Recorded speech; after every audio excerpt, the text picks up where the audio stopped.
Hello, I'm Jacob Black, and today I'm going to be telling you about a place I've been a couple of times in my life, Iraq. While I was in the military, I did 2 tours in Iraq.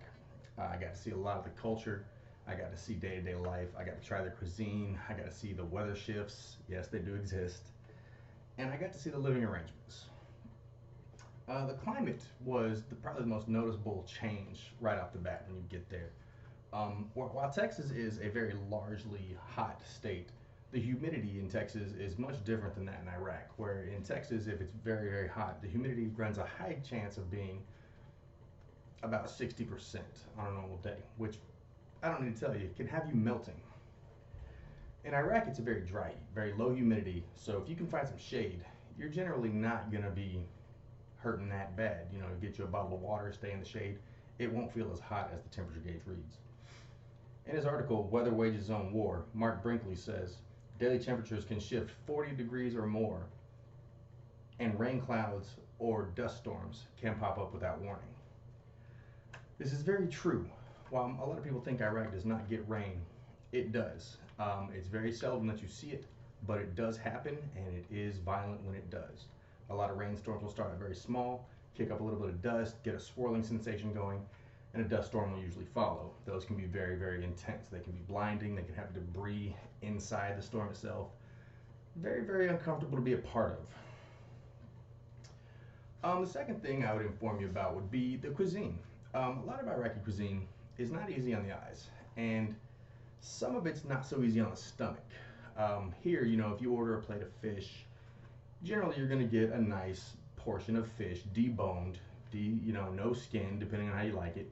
It'll be cleaned up. Over there, it is as simple as take it out of the river or lake, put it on a fire, and eat it. Some of the food is good, however. I can honestly say that I tried sheep over there. I tried lamb. They eat a lot of your everyday barnyard animals that we in Texas usually don't have as a first choice. Modern day life is taking place over there. As I'm sure everybody's aware, Iraq is in a state of flux. Modern day life is starting to sort of set in over there and allow some new opportunities when it comes to your belly and your kitchen. In his article, In Iraq Whetting a Western Appetite, John Michael says Iraqis are increasingly seeking out Western or international cuisine when they go to restaurants. Once cut off from the world, most households now have satellite TV and internet, which exposes them to Western cuisine. The third thing, honestly, probably the coolest thing, is the consumer products, the local markets, I almost want to say the tourist shopping attractions. In my time as a soldier, we'd be out all the time, and we would stop at the markets, see what they had, give it a look. Some of the coolest things that they're very, very big on scorpions over there. They're very big on tapestries.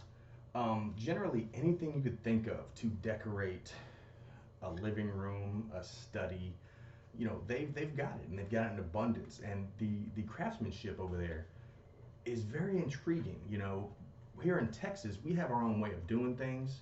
We have, you'll find an armadillo head painted red, white, and blue with the Texas state flag fashioned on it.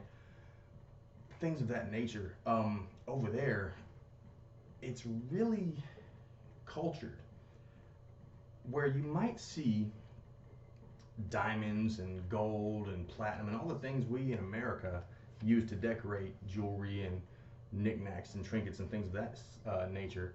Over there, you really don't. You see a lot of rhinestones, a lot of rubies, or of course, a lot of them are imitation, but still very, very aesthetically pleasing. And the price of these items is quite amazing because of the currency exchange rate. Did you know that $1 is equivalent to 1,197 Iraqi dinar? So needless to say, something that would cost you 60 bucks over here probably cost you 60 cents over there or less. In conclusion, I would definitely say Iraq's a beautiful country. Don't let the war and all the political agendas stop you from seeing it for what it is. It's a very well-rounded, cultured, and beautiful country. I would highly recommend going to visit it should you be given the opportunity in your lifetime. there's just so much that you'll see there that is not available to see here. And I think given that opportunity, you should definitely go give it a look. Be open-minded, go visit the markets, try some food. You know, you might get a tummy ache, but it'll be okay. You know, just one more thing on your list that you could say you went and checked out. And I'd say Iraq's definitely worth giving a look. Thank you.